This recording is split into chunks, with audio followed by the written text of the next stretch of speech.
Hello, and welcome to another episode of MMT Mondays. I am Enzo Codella with Real Progressives, and I will be your host this week. In today's episode, we will be going over part 1 of a speech by Professor Fadhel Kaboub, in which he goes over the urgency of financing research and development concerning environmental sustainability in this day and age. You've certainly heard several points concerning environmental research in the mainstream discourse, from those claiming that climate change is a hoax, which let's ignore that camp for the purposes of this video, to those claiming that it is something to be resolved at the individual level, which, don't be a jerk. If you've got garbage on you, wait until you see a trash bin to throw it there. Don't waste any more energy or resources than you've gotta. That's basic common decency 101. But you might also be aware that over 70% of carbon emissions have been produced by only 100 private companies. And no amount of individual change is going to address that fact. Which leads us to a third camp, those who claim that climate change will be resolved by the innovators in the free market. We have addressed innovation in the past and how it doesn't really work that way. To the extent that there is innovation, it exists to benefit the business class, not the rest of us. But also the free market seems to be very much invested in continuing the same track that has gotten us to this point. The same polluting practices, the same infinite growth mentality that is hurting our sustainability in this planet. So that is not going to be a proper solution. We're going to need a centralized public sector authority to deal with this mess. The mightiest of them all being the United States federal government, incidentally. And this is where you're going to see a lot of propaganda popping up about how our federal government is broke somehow, and it cannot finance this massive investment, and oh my gosh, the taxes, think of all the taxes that have to be raised for this, and that is un-American. This is pretty impractical, it's quite impossible, it's pie in the sky, ponies for everybody. Haven't we already done the impossible though? Didn't we put a man on the moon? How did we pay for that? We didn't have the infrastructure. And yet, Congress found a way to appropriate the resources, build the infrastructure, and put a man on the freaking moon. And all the while we got a massive spillover of other technological advances, including some very unimportant, trivial stuff like, the internet. And that was just a flex. This is survival. So I would argue that yes, we probably should do this right now. And climate change is hardly the only issue to which we've got to apply this mentality. Yes, the world is burning, and we've got to do something about that. But we're also in the midst of a pandemic that has already reached 2 million people in our nation, killed over 120,000. And we're just sitting here discussing free market solutions, talking about subsidizing insurance companies rather than providing Medicare for all. Even before the pandemic, we were in such a horrible shape. Our workers are starving, all the while Jeff Bezos is expected to become the first trillionaire. Our income inequality is worse than what it was during the French Revolution. This isn't working. We need to fix this. We need something that works. We need our government to react and work in our favor instead of in the favor of the business class. Instead, we're stuck talking about incrementalism and sensible reforms. And maybe if we keep increasing the minimum wage by $2 or $3 every 30 years or so, we'll have something close to a living wage within the next 3-4 centuries. But the fact of the matter is that the political elites, they don't care. They're not suffering the way you and I are. They're completely shielded from the struggles that we face. This is something that the far right understood 10 years ago, when they organized their Tea Party movement, which was well known for being so unapologetic on their opposition to the establishment class. And this earned them so much political power in the years to come. And the closest thing we have to political leadership doesn't understand this, or doesn't want to understand this, or doesn't care to understand this. So anyway, with all of this in mind, let's head right into the video, where Professor Kaboub will go into more detail on how our government is uniquely capable of producing all the things that we need right now. And I'll see you back here from the other side. It is a fact that every person in this country, on this planet, cares about clean water, cares about clean air, cares about clean soil. People care about decent quality of life. This is not a political choice. This is everybody is in favor of these things. And there's usually the next step in that process is, yes, we care about these things, we want these things. The question is how, who's going to pay for it, under what conditions. That's where people start splitting off in different directions. But the foundation, we're on the same page. So research and development is extremely important, and it's going to be even more important in the next 10 years. The current technology that we have is good, but it's not good enough. When you're thinking of renewable energy, solar panels, wind turbines, all of these things, the current technology can take us far, but it will not end all of the problems that we're dealing with. I'll give you an example. When you think of solar panels, the latest, most efficient solar panels that we have today, what are we going to do with them in 30 years when they become obsolete? All the toxic stuff that's in there. Do we have a plan? Do we have an infrastructure that will reduce and reuse and not dispose of all that toxic stuff? We don't.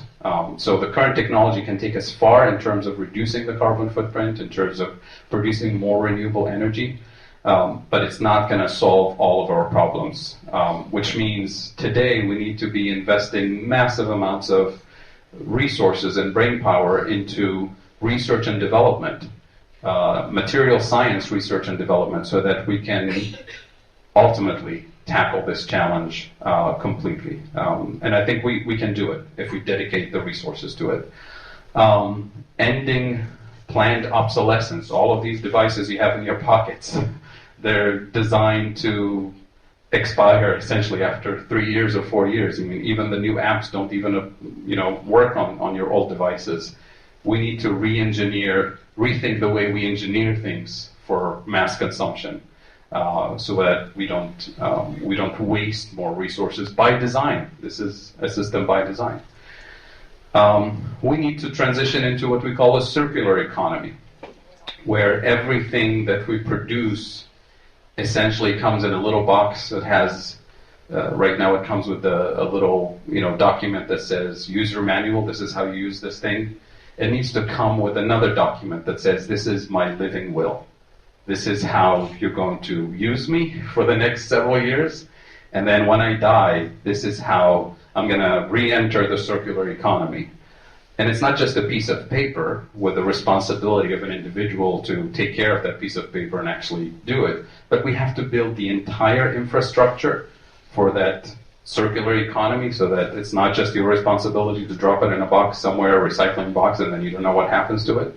And that's going to create millions of jobs. It's going to create new industries. So that circular economy is truly circular in the sense that the design, the material science research that goes into the material that builds the device, all the way to the end of life for that device, and then how it re-enters the circular economy again. We're not even close to engineering that system, investing the resources to do that. So that has to be part of the plan. And that requires a lot of research and development and commitment to building the infrastructure for a circular economy. And then if we commit the resources, I truly believe that the sky is the limit in terms of what can come out of this new circular economy. I'll give you an example in terms of these bold, transformative moments that we've had in our recent history. When JFK said we're going to send a man to the moon in 10 years, most people said this is science fiction. The scientists said it's impossible. But also the scientists said, well, if you give us the resources and we'll put our brain power onto this thing, we could probably come up with something. And they were not thinking GPS, they were not thinking cell phones, they were not thinking of all of this technology that we have today that came out of the space program in indirect ways. They were literally thinking about sending a man to the moon. That was the goal. But then all the research and development that was put into it created this spillover effect of technological developments that we all benefit from today. So what was thought to be impossible, we dedicated the resources, the brain power to it, and we did it. During World War II, when FDR said, what does it take to win this war? And they told him, we need to be producing 100,000 airplanes. Oh, sorry, they told him 180,000. How many can we produce now? They told him 30,000 at the most. How many did we produce when we put the resources to it? Almost 300,000, right? So this is kind of the American way of thinking that we need to revive, thinking big, thinking in transformative ways, and aiming with a vision towards something better, and then saying, what does it take now in terms of resources and brain power and priorities to make it happen? This is what I'm proposing here. And if we have that, then really the sky is the limit in terms of what's possible. So I have, good news and bad news. The bad news is that the clock is ticking. The good news is that we have a shot. We have a possibility. And that's what I want to lay out today. And in this process, we need to rethink even the language we use and the language we want to avoid. And I would like to invite you to be radicals. Radical is not a dirty word. It's not an insult. Let's take it linguistically. What radical means go into the roots of the problem. We have deep structural problems, a climate crisis, an inequality crisis in this country and globally, and I'll illustrate this, a socioeconomic exclusion crisis that also has an ecological, environmental dimension to it, and a dysfunctional political system, both in the US and internationally, actually, despite what some people may call a reasonable political system. And the establishment, the political establishment in the US and beyond, this is not a political statement about one party or the other, this is the consensus, that we should be looking for incremental bipartisan solutions. And to me, this is what reproduces the status quo when it comes to dealing with climate change. And we can't afford superficial change at this time. It's too late. And here I'm reminded of the words of Martin Luther King in the context of the civil rights movement, but it's also important for us today in the context of dealing with climate change, where it essentially says, I have no time for the tranquilizing drug of gradualism and incrementalism. He was radical. He really wanted transformative change in the context of the civil rights. So the political establishment that we're dealing with is trying to convince us that incremental solutions are reasonable or affordable. That's all we can do. And what I'm going to demonstrate today, that this is the textbook definition of a status quo. And what I'm going to demonstrate today is that we actually have solutions that can help us design a better system, pay for a better system, without bankrupting the country, without turning the country into socialism or any of the usual things that you hear about. So this is actually within reach. This is the hope that we need to introduce the younger generation to, that this is their fight to win this planet. With temperatures, we're spiraling out of control, essentially, especially in the last couple of decades. Most scientists tell us that the 2 Celsius degree limit should be our limit. And we're already spiraling so close to that. And that's by the end of the century. And you see the yellow lines there really accelerating in terms of getting closer to the 1.5 and the 2 degrees. And because we haven't done anything transformative systemically to stop that or to slow it down. So anything incremental will keep that spiral going. This is the US, but I can show you pictures from other countries and globally. We have rising levels of inequality and socioeconomic exclusion. That's also the area where climate change affects lower income communities of color, more aggressively in this sense. I want to emphasize this one picture about inequality to make the case that this is really dangerous, destabilizing for the democratic process. Because we can't think of dealing with climate change without thinking of the democratic process. So I'm trying to link these pieces here. This is a bit complicated, but I'm going to simplify it for you. All right. Every time we go through a recession, and then we recover from the recession, we want to look at who gained from the recovery. Was it the top 10%, the wealthiest 10%, or the bottom 90% of the population? So this is what it is. The blue bars, that's the bottom 90% of the population in the US. The red bars, the richest 10%. And it used to be the case in the 50s, 60s, 70s, well, not so much in the 70s. It used to be the case that most of the gains from a recovery after a recession go to the bottom 90%, which is what you would expect. That's reasonable. But then over time, you start seeing the blue bars declining steadily, heavily, and then going negative. This is the recovery. This is not the recession. This picture here is the recovery from 2009 to 2012. And who gained from the recovery? The top 10% gained more than 100%. So the bottom 90% of the population lost, not just during the crisis, but during the recovery too. This is dangerous. And this is not a recent trend. This has been happening essentially since the 60s. And we are not putting anything in place to sort of tame this effect or reverse it. So we're getting into really dangerous territory in terms of the democratic process and what it delivers to people in terms of quality of life.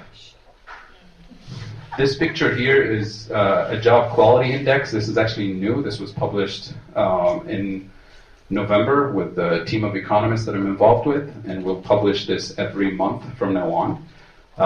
What the job quality index is showing is that the quality of jobs since the 1990s has been steadily declining.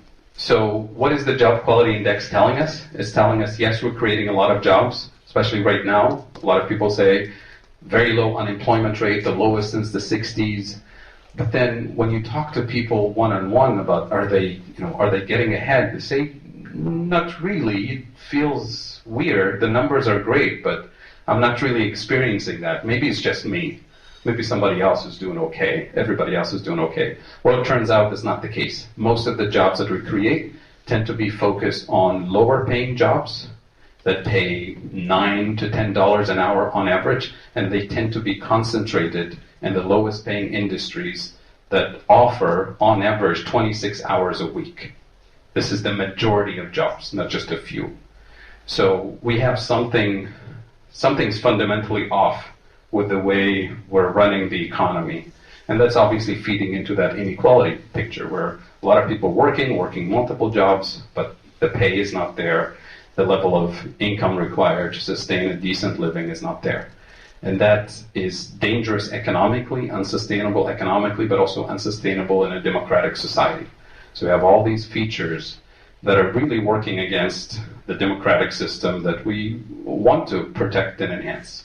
And if you're interested in this, jobinequalityindex.com is where you can see all the information. This is global. In 2015, 80 people owned more than 50% of the wealth in the entire planet. 2016, it's 61, then it's 42, then it's 26, and very recent, and soon we'll get the numbers for 2019. I guarantee you it's going to be less than 26. And then what is it going to be in 5 years, in 10 years? One person, and then beyond that. So this is not recent. This is a constant trend globally, nationally, and it's very unsustainable from a moral standpoint, environmental standpoint, economic standpoint, you name it. And it's not working in favor of enhancing democracy. Zooming in on Franklin County, this data is from if you Google the MIT Living Wage Database or Living Wage Calculator, you can get this for any county in the United States. I just picked Franklin County. To this day, I didn't find a single county in the US where the minimum wage is actually a living wage. So what the MIT team does is they actually look at every county, they look at the cost of living.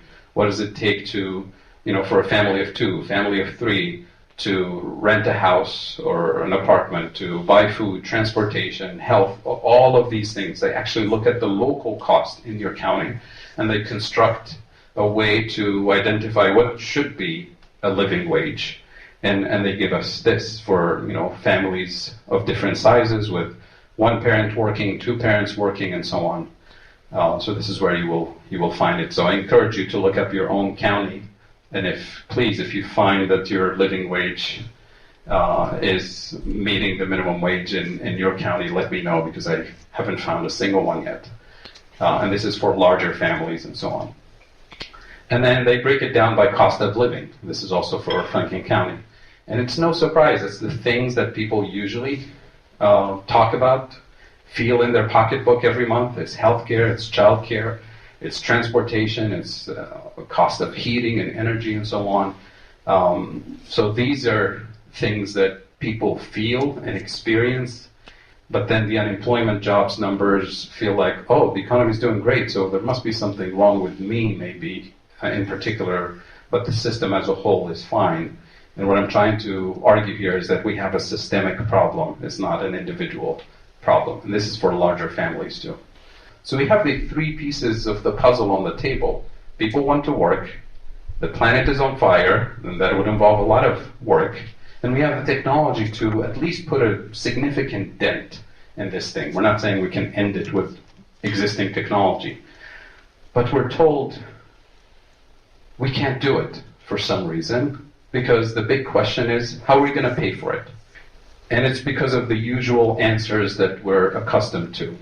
We're told the government doesn't have money. We're told the rich will never pay more taxes to pay for all of this. We're told that if we borrow from China, we'll go bankrupt and we'll turn the country into Venezuela. We'll have hyperinflation. All the usual things that you hear about spending too much money will break the economy, right? And what I would like to argue is we're going to call their bluff, because there is a way, and we've done it before, and we actually do it all the time when we set the priorities straight. And what I'm arguing is that the priorities that we have right now are not the right priorities.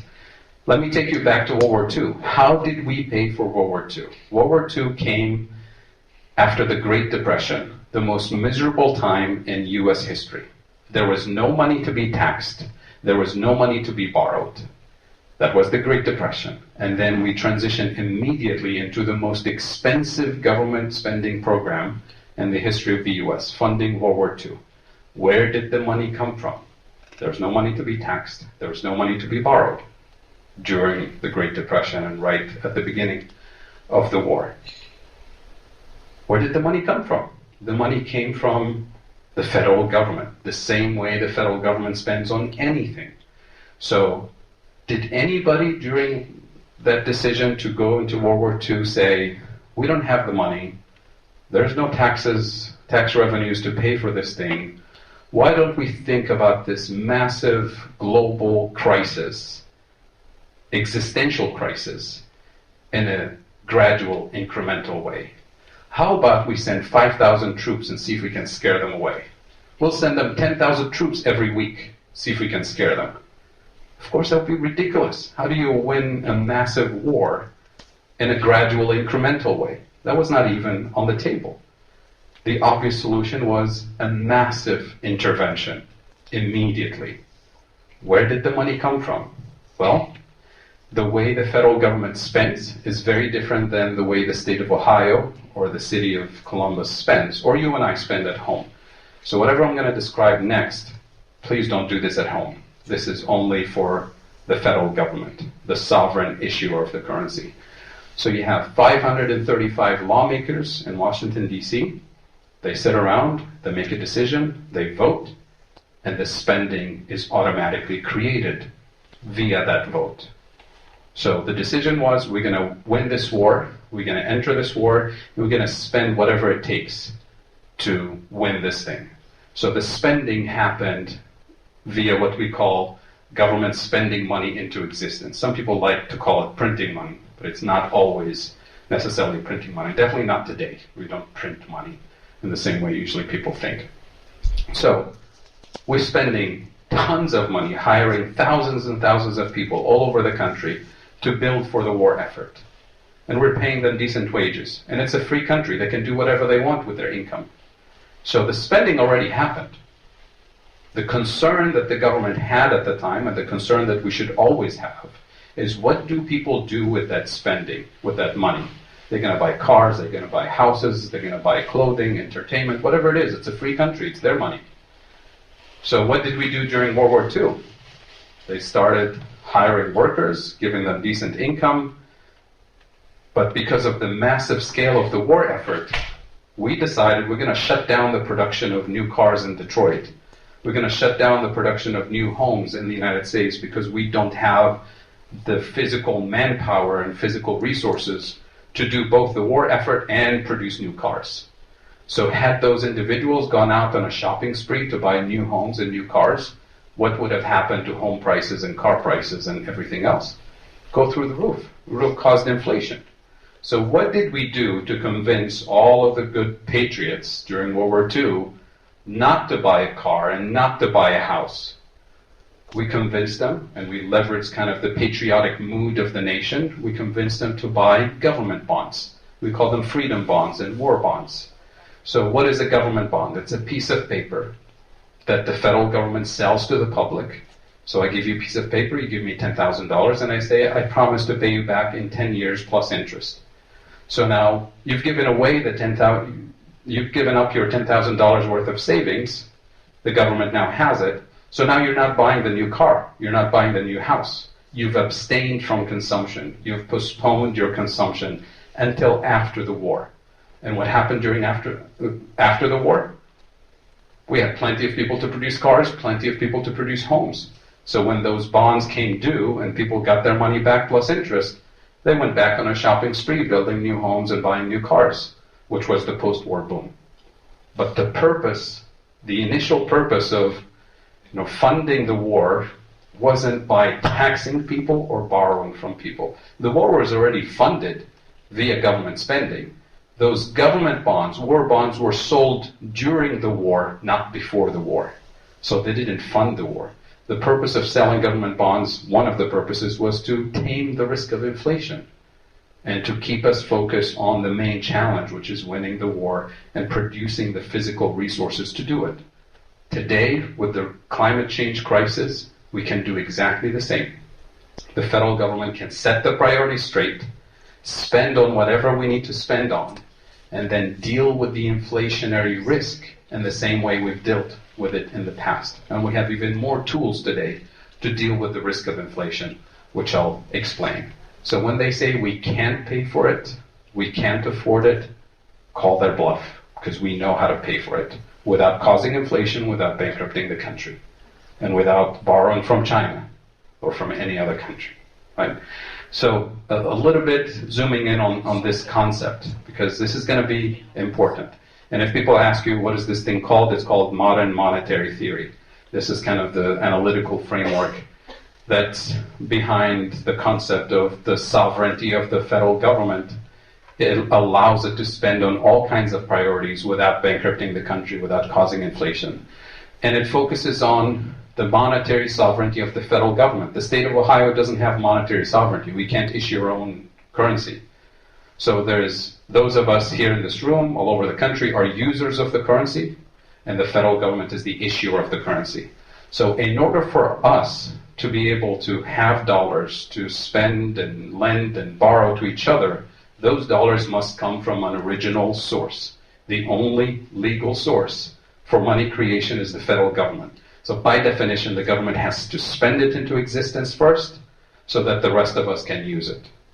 So if the federal government decides, you know what, we want to be fiscally responsible, we want to balance our budget, we're going to spend $100 billion and tax $100 billion. So we're not putting any net new amount of money in the system. Then we'll be in trouble.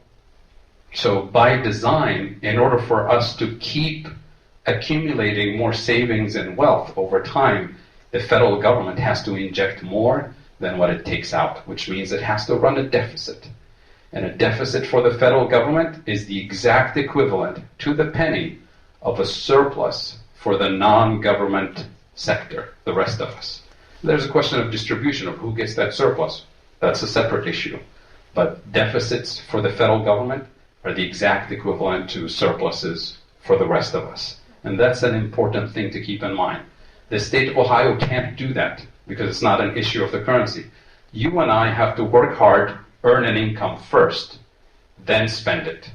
And if we decide to spend beyond our income, we have to borrow from a friend or a bank, and then we have a financial burden. We have a debt that we must pay off.